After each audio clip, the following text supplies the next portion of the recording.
다음은 조원진 의원님 질의해 주십시오. 정보화진흥원장님, 잠깐 일어났어요. 2017년 문재인 캠프 가짜 뉴스 대책단장 하셨죠? 예, 그렇습니다. 5월 7일 날 그만뒀죠? 예, 그렇습니다. 이유가 뭡니까? 제가 그때 선거 막판에 페북에 포스팅한 패륜 후보 글이 문제가 돼서 제가 도의적인 책임을 느끼고 사임했습니다. 부울경 사람들 이 시각에 PK 바닥 민심이다. 패륜 집단의 결집이 무슨 부울경 부산 울산 경산 사람 경남 사람을 완전히 패륜으로 다 몰아버렸잖아요. 어떻게 1년 반도 안 지났는데 그 패륜 지금 패륜 가짜 대책 단장이라고 다 알고 있잖아요. 근데 어떻게 거기 들어가셨어요? 이거는 이 정부가요. 네. 정신이 없는 거야, 지금. 국민들이 그렇게 망각이 심한 것 같습니까? 그 문제 생겨가지고 대통령 선거 사흘 놔두고 책임지고 그만둔 사람이 지금, 정부와 무슨 원장에 그래 간 거예요? 앉으세요. 이게요. 잠깐 제가 한 말씀 드려도 되겠습니까? 안 됩니다. 앉으세요. 네. 말할 가치도 없어요. 네. 지난 대통령 선거 때 4일 전에, 바랍니다. 책임지고 물러난 사람이 지금 1년 6개월도 안 돼가지고 거기 들어가 앉아 있는 게 그게 상식적으로 국민이 이해를 합니까? 지금 계신 분들 지금 일자리 문제 가지고 각 정부기관이 난리가 났어요. 단기 일자리, 마이너스 고용 나올까봐. 청년 일자리는 1999년 IMF 이후 최하입니다. 실업률 9.4%. 문제는 뭔지 아세요? 20대까지가 아니고 이제 30대, 40대까지 번졌다는 거예요. 30대가 지금 IMF 이후 최하입니다. 급속도로 올려 들어와가지고 급속도로 무너져 버렸어요. 40대는 금융 이후의 최고입니다. 이게요, 아무리 단기 일자리 이렇게 땜빵질 해도 안 되는 겁니다. 안 되는 것은, 자, 제가 이야기했잖아요. 자, 성과급 다시 안 들고 오면 청년 일자리 반토막 난다.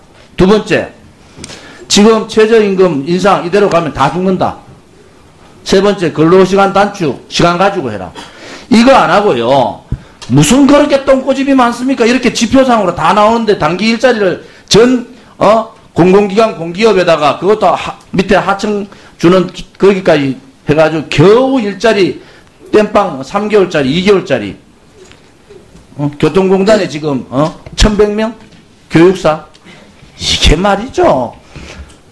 진짜 해도 너무 하는 거 아니에요. 국민들이 다 알고 있잖아요. 지금. 이거요. 참여연대 체면 세워주다가 문재인 정권이 망한다니까요. 빨리 안 되는 거는 접어야 돼요. 안 되는 걸 가지고 주물럭주물럭 하면 되겠네 말이지 지금. 그러니까 20대에서 막을 거를 지금 30대 40대까지 넘어갔어요. 제가 말씀드릴까요? 지난달에요, 60대 이상 일자리가 25만 개 늘고 30대 40대 일자리가 24만 개 줄었습니다. 무엇을 의미합니까? 아직도 이 심각성을 모르겠습니까? 우리 새마을공고 새마을운동회 회장님, 구미시장이 공사 다 해놨는 박정희 대통령 기념관 유물관을 없애겠다 이래가 난리가 났어요. 이거 맞지 않죠? 운영비 문제를 거론해가지고 대구 경북 민심이 그것 때문에 완전히 또 난리가 났습니다. 아니 의견을 여쭤보는 거예요. 이렇게 가가 되겠느냐 이지. 박정희 대통령 탄생 100주년 기념사진, 기념우표 하나도 양해 못 해주는 정권입니다. 박정희 대통령에 대한 상반된 의견이 있어요. 그렇지만은 100주년 아닙니까? 기념우표 하나도 못 만들게 했는 정권이란 말이에요. 이거 이렇게 가가 되겠습니까? 나라가? 상식선에서 하라는 거. 상식선에서. 인사도 캠코더 인사를 하든 전라도 인사를 하든 상식선에서 하라는 거예요. 지금 그 전 정부를 다 통틀어 가지고 고용률을 올리려고 하고 있는 거 다 소문났잖아요. 그것도 상식선에라 하라는 거예요. 이제 여기에 있는 소위 말하는 좌쪽에, 진보 좌쪽에 있는 원로들이 많이 계세요. 이거요, 그냥 놔두면은, 뭐, 그냥 놔두자. 저 속으로는, 아이고, 놔둬버리라. 근데 뭐가. 예, 우리 조원진 의원님 수고하셨습니다. 다음은 유민봉 의원님 질의해 주십시오. 자료 요청부터 좀 할게요. 지금 질의할 시간인데. 네, 자료 요청 잠깐 하겠습니다. 도로교통공단 이사장님. 도로교통공단 그 방송 있죠? 방송에 나오는 출연자들 지불, 1년 지불 금액 좀 주세요. 지금 무슨 이런 풀네임으로 주세요. 예? 자, 하나 물을게요. 김어준 씨 1년 얼마 받습니까? 어준. 아니, 그렇게는 그 자료 한번 줘보세요. 자료 줘보시면은 잘 모르시는 것 같은데 한번 줘보세요. 자, 그 다음에 선관위. 예. 제가 말씀드릴게요. 네. 지난번에 그 업무보고 때 선관위가 지금 부정선거 문제에 대해서 바깥에서 되게 말이 많잖아. 그죠? 세 개로 요약될 수 있습니다. 하나는 전자개표기에 문제가 있다. 이제, 그 다음에 두 번째는, 투표 용지 자체가 두 종류였다.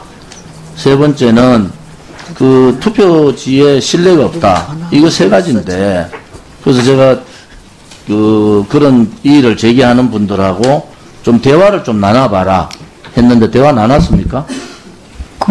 저희가 단체 주장하는 분들을 찾을 수가 없어서 지금 아직 두 번에 못하고 있습니다. 자료 한번 올려보세요. 지금 개표지가 지금 세 가지예요. 저 개표장에서 찍은 건데, 자, 왼쪽은 QR코드 들어가고 빨간 도장 들어가고, 오른쪽은 QR코드 자르고 빨간 도장 들어가고, 그 다음 오른쪽은 QR코드 들어가고 까만 도장 들어가고, 저기는 종류가 지금 저렇게 세 가지가 나오니까 모르는 분들은 의심하잖아요. 저 보세요. 개표지예요, 개표지. 자, 이거 그 위에 안에 도장 내용을 보면 책임위원도 있고 투표관리관도 있어요. 이 공직선거 157조, 158조의 내용이 나와 있는데 이거 설명하셔야 돼요. 자, 이거 보세요. 예. 이거 개표지가 저 세 가지 있으면 누가 의심 안 하겠습니까? 두 번째, 이번에 A웹에 문제가 생겼잖아요. 예. 자, 그러면 그 문제가 어디로 갔냐? 국내까지 들어왔다고. 자, 국내에 전자개표기, 넌 문제가 없느냐? 그래서 그것도 설명을 하셔야 돼요. 저는 알아요. 예. 자, 이런 걸 완벽하게 안 하면은 앞으로 계속 부정선거 얘기가 나옵니다. 저거 설명 한번 해보세요. 지금 여기 국회의원들도 모른다니까? 저 개표기 왜 세 개냐고. 현장에 찍은 게. 사전투표, 예. 지금 사전투표 내용하고 제가 그걸 안다고요. 예. 그런데 그 내용이 또 다른 게 있잖아요. 저 보세요. 자른 거 있고 안 자른 거 있죠. 사전투표는 제일 오른쪽 게 사전투표예요. 예. 그 다음에 왼쪽 거 보세요. 자른 부분 있고 안 자른 부분 있죠. 자, 이 부분에 대해서 일반 국민들이 저걸 이해하겠냐고. 개표장에 개표지가 세 가지 종류가 나왔다는 거예요. 자, 그 다음에 그 문제 좀 이따가 예. 답변 주세요. 답변 기니까, 그죠? 자, 인사혁신처장님. 예, 의원님. 해도 너무한다. 적폐가 적폐를 낳는다. 인사가 망사다. 망해붙다. 이 정부가. 무슨 소리 아세요? 오늘 도하신문에 이 문재인 대통령, 군상관, 낙하산 인사. 중고등학교, 문재인 대통령 지역구에 구청장 나갔던 사람, 낙하산 인사. 이게 말이죠. 친여 성향의 중앙일보부터 이렇게 치기 시작한다. 어떻게 견딜 거냐. 그 다음에, 아까 어떤 의원 얘기했죠. 이낙연, 의원에, 강경화 장관 딸 이중국적 반납했어요?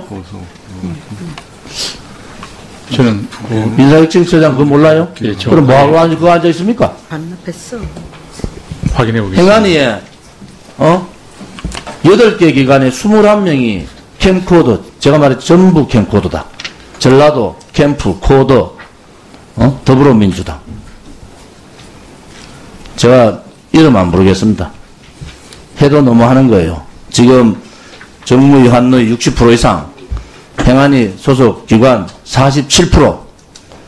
역대 정권에 이런 건 없었어요. 더불어민주당의 가슴에 손을 얹고 반성해야 돼. 박근혜 정부 때 낙하산에서 한두 명 가지고 얼마나 했습니까? 지금 이런 식으로 무더기로 막 갖다 넣으면은 적폐가 적폐를 나오면 또 다른 적폐 청산이 나올 수밖에 없단 말이에요. 이거 반성해야 된단 말이에요.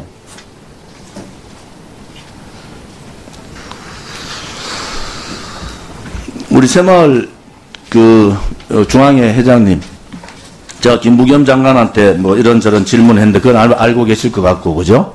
뭐 운동권 후배들이 제가 내용을 우리 회장님은 잘 압니다.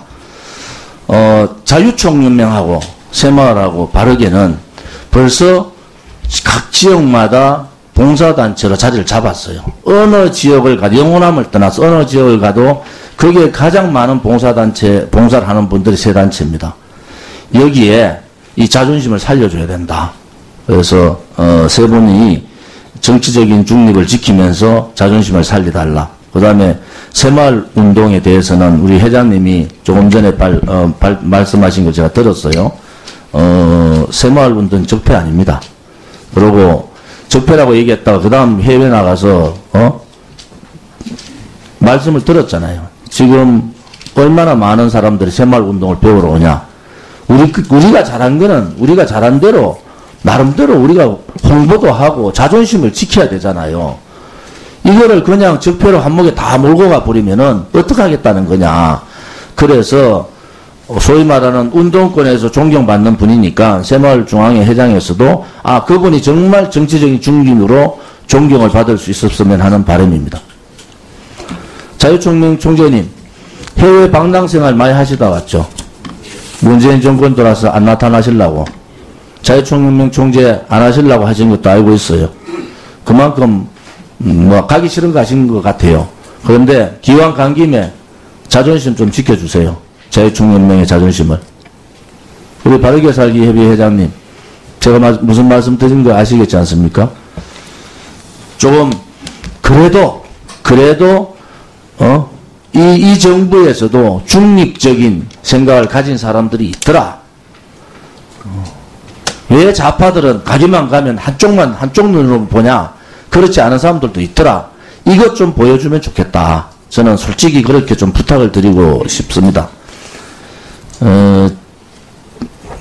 시간 얼마 안 남았는데 우리 선관위 아까 우리 존경한 정인아 의원님 질문했는데 본명으로 안 되는 거를 왜 주민등록번호 뒷자리 번호 지금 적는 데 없잖아요.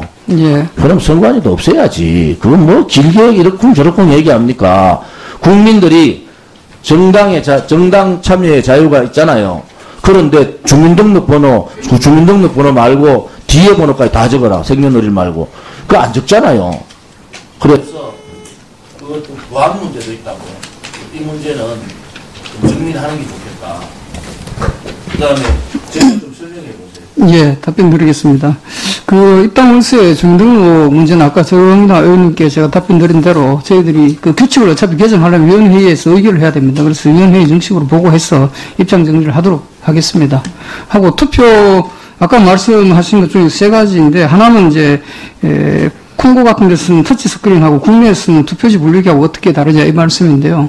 말 그대로 터치 스크린 투표기는 그걸로 전자투표를 하는 것이고, 저희가 국내에서 쓰고 있는 것은 개표장에서 후보자별을 하고 유무열을 분류만 하는. 이거 제가 말씀을 좀 드려야 돼요. 일본을 좀. 예, 더 드릴게요. 그걸 몰라서 하는 소리가. 예. 의심을 하니까 선관위가 의심을 받는단 말이에요. 부정선거에. 예. 그러니까 우리가 수개표 하잖아요. 수개표를 하라는 거야. 수개표로. 그냥 개척기 할 필요 없어요. 무슨 말인지 아시겠습니까? 예. 그거 없애면 되잖아요. 그거 없애면 문제 없는 거 아니에요. 시간이 많이 걸립니다. 걸려도 방법이 없어요. 이렇게 계속 국민들이 의심 가지는 것보다 낫다는 거예요. 예. 저 설명은 어떻게 하실까요? 예, 그리고 투표 용지는 이제 세 종류를 보여주셨습니다만은 맨 오른쪽에 있던 사전투표, 저희들이 투표 방법이 많아서 그렇습니다. 사전투표가 있고, 사전투표, 그 다음에 일반 투표. 투표소 있고, 재배선거가 있고요. 자, 그러니까 이거 하나로 하세요. 투표 용지가 3가지가 있으면 이게 헷갈려도 사람들이 보는 사람 다 마찬가지일 거 아닙니까? 설명을 국민들한테 전부 다 이거는 사전투표입니다. 안 그러면 이거는 100명 이하 되면은 찍어져서 합니다. 뭐 그거 다 설명했어요? 결과만 보잖아요. 투표 용지 결과만 딱 보니까 이런 문제가 있다. 무슨 말인지 아시겠습니까? 근데 이거를 선관위에서 국민들이 의심을 하면은 풀어줘야 되는 거예요. 그러면은 선관위가 좀 힘들더라도 투표 용지가 하나로 나오도록, 그죠? 도장을 찍든지 안 찍든지 뭐 하나로 나와야 되지. 이게 지금 투표 개표소에 가면 3가지가 있단 말이에요. 투표 용지가. 이거 하나로 하는 방법을 찾아야 돼요. 근데 저희가 이제 많은 선거인들이 투표에 참여할 수 있도록 하기 위해서 재외선거도 들어오고 선상투표, 국가선거에서 선상투표까지 하게 되면 4종류가 됩니다. 그건 팩수로 하기 때문에. 그래서 저희 어떤 선거 제도의 어떤 한계다 하는 그런 말씀을 드리고 지금 말씀하신 부분에 대해서 고민을 해보고 제가 볼 있습니다. 때는 그거 방법이 있어요. 투표용지가 똑같은 투표용지가 돼야 된다는 거예요. 투표용지, 투표소에 같은 투표용지가 선상 빼고 3종류가 나와 있으니까 이거에 대해서 의심 안 할 사람이 어디 있습니까? 개표장에 있으면 그럴 수 있습니다. 그러니까요. 개표장에 그게 나온, 지금 개표장 그림 아닙니까, 사실? 예. 알겠습니다. 고민을 해보고 있습니다. 네, 수고하셨습니다. 다음에는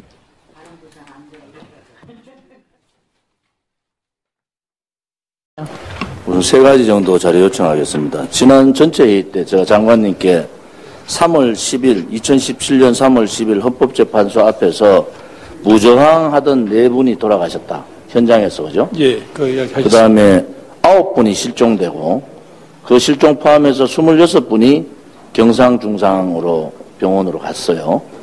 자, 이 경찰에서 그 당시에 제가 계속 경비 계획, 그 다음에 그 당시에 방어 계획, 그 다음 그 당시 경찰 책임자, 이거 달라니까 안 준단 말이에요.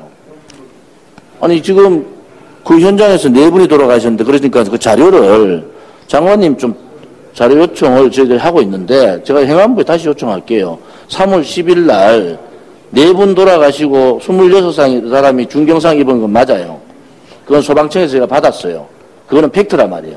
자, 그러면은 나머지 9분 실종된 9사람하고 나머지 분들에 대한 왜 어떻게 돌아갔는지 알아야 될 거 아닙니까?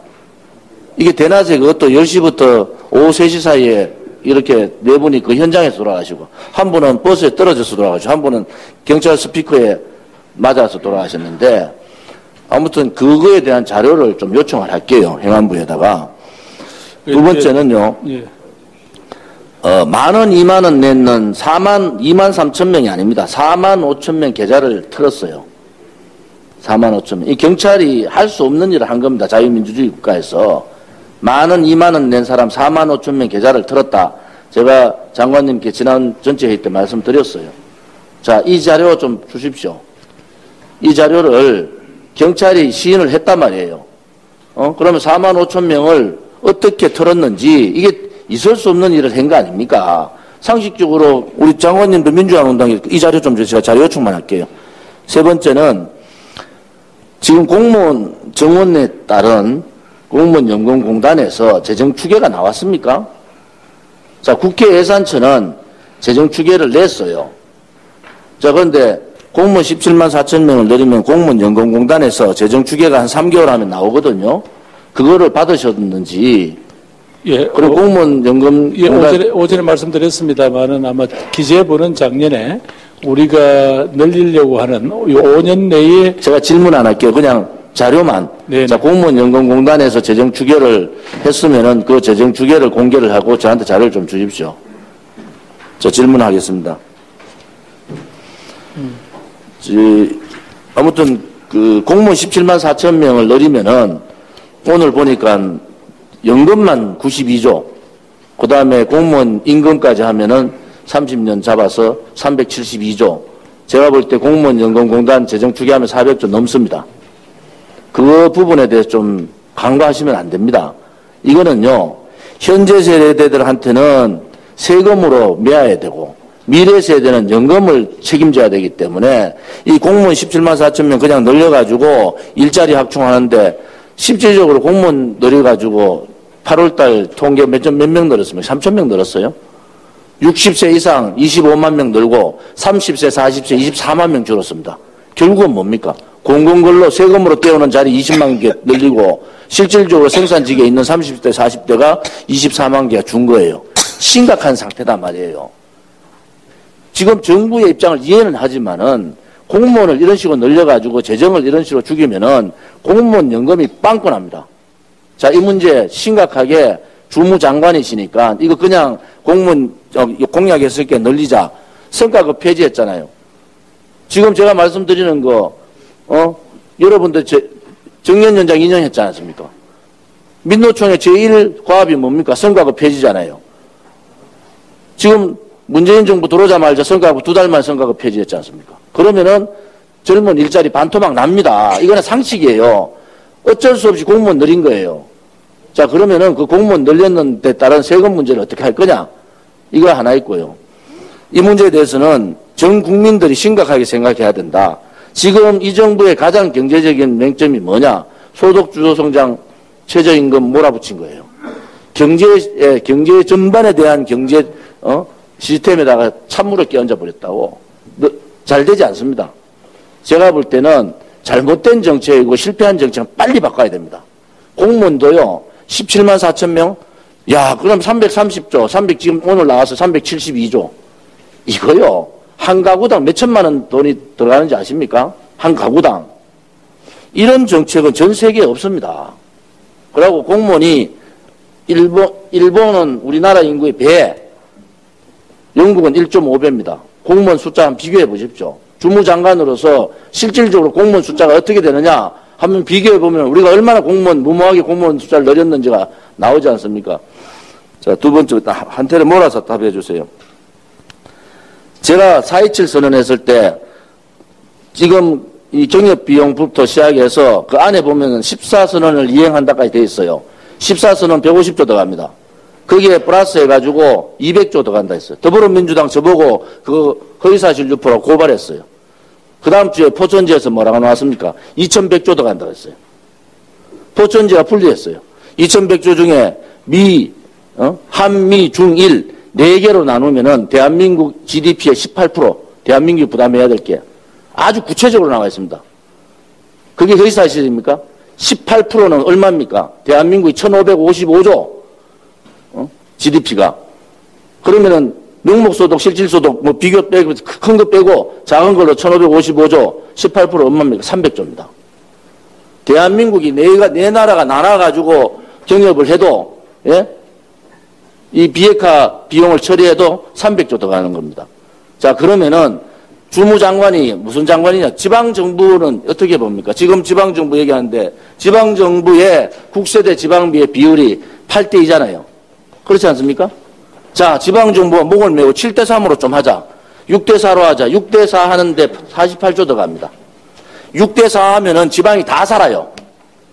6대4로만 해주면 지방이 다 산다니까요. 지방 재정 문제, 지방 인사 문제, 지방의 청년 일자리 문제, 모든 중소기업 문제까지 다 해결되는 게 6대4의 꿈의 6대4 비율입니다. 꿈의. 지방민들이, 3천만의 지방민들이 바라는 꿈의 매직 넘버가 6대4예요. 자, 그러면은 나눠보십시오. 20년간. 6대4 비율로 48조 20년간 나누면은 얼마 되겠습니까? 그럼 매년 48조 더 간다고, 해보자고요. 지금 경력비용 들어가는 비용, 제가 방금 말씀드렸잖아요. 최소 3,300조 들어갑니다. 우리가 6대4는 아니라도 7대3, 20조만 20년간 지방에 주면은 20조가 주면 400조 아닙니까? 경협비용하고, 북한 경협비용은 맞먹습니다. 죽어가는 지방을 살릴 거냐, 저 북한을 살릴 거냐, 선택을 해야 된다는 거예요. 제가 말씀드리는 거는. 자, 지방은 수도 없이, 제발 7대3으로 좀 해달라. 그러면 20조 더 간다고 말씀드리잖아요. 그러면 매년 20조씩 20년만 넣어주면은 지방 자활 다 됩니다. 400조. 지금 병역비용 제가 말씀드린 최소 300조 더 간다. 그러면 선택을 해야 돼, 지금은. 자, 북한 경협을 통해서 개방을 하든지 뭘 하든지 그거로 갈 거냐. 지방에다가 돈을 풀어가지고 지방 재정을 살리고 지방을 경제를 살릴 거냐. 이 문제에 대해서 저 나름대로의 말씀을 드린 겁니다. 특히 또 지방에서 국회의원도 하셨고, 그러셨기 때문에 이 문제에 대해서 말씀 좀 해주시죠. 예, 의원님, 추계에 관해서는 워낙 다양한 견해가 있으니까 말씀드리지 않겠습니다. 다만, 북한에 돈을 퍼준다라는 표현은 좀 지나친 것 같습니다. 북한을 정상적인 국제사회에 나오고, 무역, 산업, 교통, 교역, 이런 게 정상적으로 이루어지는 국가라고 소위 투자를 했을 경우에 그게 무슨 대한민국 경제는 그냥 갖다 일방적으로 이렇게 빨리 들어가기만 한다 하는 건 아닐 거고 그런 점에서 한반도 전체가 갖는 새로운 어떤 경제 공동체로서의 가능성, 일자리 또 새로운 경쟁력 이런 부분에 대해서도 의원님은 충분히 짐작을 하실 겁니다. 따라서 마치 300조를 세금 가지고 퍼붓는다라고 하시는 그런 좀 가정이나 표현은 좀 다른 차원인 것 같고요. 아마 포천지에서 어떻게 그 돈이 필요한지 모르겠습니다만은 소위 우리가 60년대 이후에 우리가 근대화하는 과정에서 그 당시 국제사회에서 우리가 어떤 정도의 도움과 어떤 재원을 가지고 근대화에 성공했는지 이런 거하고 비교해 본다면 좀 지나치게 마치 북한은 전부 다 무슨 아무것도 없어서 여기서 돈으로 다 갖다가 메꿔야 된다라고 하는 그런 좀 인식에 대해서는 저는 생각을 달리 한다는 말씀을 드리고 싶습니다.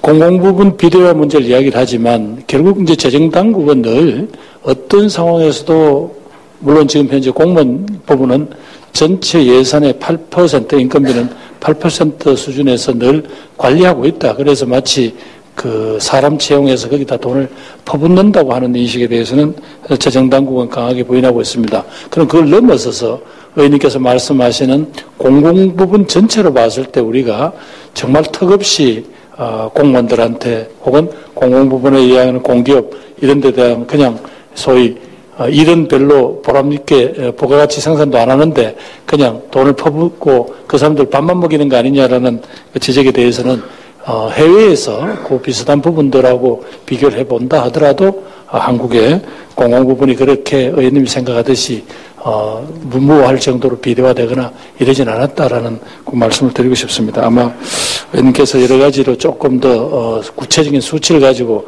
말씀하라고 하시면 우선 다른 건 모르겠습니다만 우선 연금 추계, 이 새로 공무원을 충원하는 데 따른 연금 소요는 어느 정도 생각하느냐라고 하는 것은 아마 이번 정기국회 내에 지금 현재 공무원연금관리공단을 책임지고 있는 인사혁신처에서 그걸 밝히겠다라는 그런 취지의 이야기를 들었습니다. 다만 지금 재정당국은 앞으로 이 사람들을 전부 고용했을 때 30년 동안 얼마 될 것인가 하는 것은 너무 과정이 무모한 과정이다라고 해서 소위 5년 동안 우리가 17만 4천 명을 고용했을 경우에 그중에서 국가직 공무원은 얼마가 들어가고 지방 공무원은 어느 정도 인건비가 들어간다는 내용은 오전에도 보고를 드렸고요. 그건 의원님도 자료를 갖고 계시라고 믿습니다. 다만 우리가 흔히 하듯이 공포스럽게 앞으로 소위 연금까지 치면 앞으로 이 공무원들이 들어와서 30년 더하기 연금 시기까지 해서 50년, 60년에 걸쳐서 와 이렇게 엄청난 돈을 갖다 퍼붓는다라고 하는 것은 이건 조금 정상적인 추계가 아니다. 저는 그렇게 생각합니다. 다만 그럼에도 불구하고 이 정말 국민 세금을 쓰는 것이고 또 향후에 경제활동 인구가 점차 줄어가는 현실에서 이렇게까지 벌리기만 하지 않냐라는 어떤 지적은 아마 이번 국회 예산심의 과정에서도 그런 내용들은 충분히 토론되지 않겠나. 그래서 또 국가 부분에서 우리가 늘리고자 하는 데 대해서 국회가 도저히 동의를 못하시면 또 거기에 대한 또 적절한 삭감이 일어나기도 하고 그랬지 않습니까, 의원님? 좀 오늘은 거기까지 말씀드리겠습니다. 아니 그냥 제가 자료 요청을 했기 때문에 공무원연금공단은 도사들입니다. 국회예산처가 30년 자료 요청을 해서 자료를 냈지 않습니까? 공무원연금공단이 5년밖에 못 낸다는 건 말이 안 됩니다. 30년 요구를 해보십시오. 5년짜리도 요구하고 30년짜리도 요구하면은 공무원연금공단은 자료가 나옵니다. 예, 수고하셨습니다. 다음은 문재인 정권을 노조천국 정권, 민노총 정권, 민노총 갑질 정권이라고 합니다. 박근혜 정부 때 각 기업에서 고용세습 단협이 있었어요. 그래서 고용세습 단협 안 된다. 이래가지고 130기업의 고용세습 노조 결정을 단협을 없앴습니다. 그래서 남은 게 한 20개 남았는데, 그 시장님 그건 알고 계세요? 저는 이 서울교통공사의 고용세습 문제를 간단한 서울교통공사의 고용세습으로 보지 않습니다. 민노총이 이제는 기업의 고용세습을 다시 부활하고 공공기관까지, 공기업까지 고용세습을 도입하고 있다. 심각한 문제다. 이 문제는 감사원 감사의 문제가 아니라 전체의 이 파악을 하셔야 됩니다. 특히 이 우리 환노위에서는 안행위에서는 굉장히 이 준비를 하셔야 돼요. 왜? 전체 민노총이 고용세습 문제를 다시 부활하고 있다. 그것이 공기업까지 들어오고 있다. 이 문제가 굉장히 중요한 팩트이기 때문에 민노총이 고용세습을 박근혜 정부 때 없앴다가 다시 부활했다. 그것도 공기업까지 시작하고 있다. 이 서울교통공사의 문제가 아니다. 이 말씀을 드리고요. 오늘 뭐 신문에 그래 놨어요. 9월 4일 날 노조위원장 만나셨죠? 교통공사에. 자, 서울광장에 집회하고 있을 때 가서 봤잖아. 이렇게 박원순 노조위원장 면담 뒤에 상황이 반전돼 가지고 추가 시험 실시했다. 박원순 시장께서 고용세습을 굉장히 일조를 하신 거예요. 본인이든 본인이 아니든. 그래서 감사원 감사 문제를 박원순 시장이 받아서 감사원 감사 결과를 받아볼 자격이 없다. 지금 언론에서 박원순 시장을 굉장히 의심하는 거예요. 자, 이 문제에 대해서 입장을 좀 이따 발표해 주시고요. 그 다음에 그 대통령 나가세요? 제가 의심스러운 게 이번에 교통방송 대표를 누구 놓지 아시죠? 한번 띄워보실래요? 16일 어제 그저께죠. 이게 이강택 TBC 교통방송 대표인데 이거 다 아시잖아요. 언노련 회장이고 PD연합회 회장이었고 지난번에 광우병 때 저렇게 얘기한 사람이요. 완전히 일방 한쪽에만 치우쳐 있는 저 사람을 TBS 교통방송 대표로 어제 아래 놨어요. 아래는 경상도 말인가? 그저께 놨어요. 자, 이 문제 저는 시선을 그렇게 보지 않습니다. 아, 이 박원순 시장이 이제 대통령 준비를 하고 있구나. 그래서 이재명 성남시장 당시를 좀 모방하고 있다. 이렇게 말씀을 드리고 그 다음에 교통방송에 그거 한번 틀어보세요. 한번 올려보세요. 김어준인가? 저 빨간 거 저게 누군지 아세요? 김어준 주당 사회료가 500만 원. 2018년 연간 사회료 수입 1억 7,900만 원. 지금 저기에 보면 배철수라고 되게 유명한 사람이 있어요. 그거 350만 원밖에 못 받아. 그런데 김어준 씨가 뭘 그렇게 하는데 저것도 이재명 시장 닮아가더라. 제가 그렇게 좀 설명을 드리고요. 요즘 한간에 안리박김이라는 얘기가 있습니다. 안리박김. 내용 아세요? 잘 모르겠습니다. 안희정 날라가고 이재명 날라가고 박원순 날라갈 날 얼마 남았다. 힘은 상상에 맡기겠다. 이거 보세요. 제가 그래서 못 줘보는 거예요. 대통령의 생각이 있으면은 시정이 엄청나게 영향을 받는다. 중립적으로 가라네요. 안리박김 한번 찾아보세요. 안리박김. 김은 제가 말씀 안 드리는데 그 길을 가지 않기를 바랍니다. 지금 서울시의 이 시정 목표가 이렇게 돼 있어요. 복지, 안전, 미래, 균형, 민주. 그런데 서울시에 원래 자살이 얼마나 하신 줄 아세요? 자살. 원래 성범죄가 서울시에 얼마나 많아진지 아세요? 사회적인 문제가 얼마나 발생하는지 아시는 거 여쭤보는 거예요. 2016년에 비해서 2018년 8월 현재까지 자살 50% 늘고 성범죄 50% 늘었습니다. 이것이 서울시장 박원순 시장의 성적표입니다. 한 말씀해 보세요. 내용도 모르죠. 도대체 서울시의 자살이 얼마나 늘었는지 성범죄가 얼마나 늘었는지 내용을 모르니까 퀴어 축제한다고 동성애 축제한다고 난리하지 않습니까? 한 말씀해 보세요. 내용 아세요? 자살이 50% 늘고 성범죄가 50% 늘은 그것도 성폭력이 그 성범죄 중에서 대부분입니다. 이게 서울시의 현 주소란 말이에요. 서울시 박원순 시장이 지금 정치에 눈독 들이고 정치지 편향적인 사람 갖다 놓고 대통령 생각하고 그럴 상황이 아니란 말이에요. 한번 말씀해 보세요. 내용 제가 얘기하는 내용이나 파악이 됩니까? 내용 파악되느냐? 제가 답을 좀 드릴까요? 예, 내용 파악이 했어요? 답을 예. 드리겠습니다. 우선 일답합시다. 내용 알아요? 성범죄 얼마입니까? 제가 일단 아까 질문을 여러 가지 하셨으니까 아니 제가 답을 성범죄부터 드릴게요. 물어볼게요. 한번 말해보세요. 그 어디서 그런 자료가 나왔습니까? 소방청에서요. 예? 소방청에서. 그러니까 그거는 김호 박원순 시장 관할 소방청에서 나온 자료니까 자 이거 보세요. 이 문제 최소한도로 국감을 준비하면은 경찰청이나 소방청 국감 했잖아요. 제가 질의했잖아 이 문제를. 그럼 여기 있는 참모들은 대비했어야죠. 시장한테 야 서울시에 이번에 성범죄가 2016년에 비해서 한 50% 늘었습니다. 자살이 50% 늘었습니다. 자, 이 문제가 서울시의 모든 단면을 다 보여주고 있단 말이에요. 한번 말씀해 보세요. 예. 아까 여러 가지 질문을 하셨는데요. 우선 아까 교통공사 노조위원장 이분이 한 40일 이상 단식 농성을 하고 있어서 어쨌든 그걸 중단시키는 게 필요하겠다 싶어서 제가 방문을 해서 만난 적이 있고, 그렇지만 그거는 아까 뭐 그런 채용이라든지 이런 거하고 전혀 관계 없다는 말씀을 드립니다.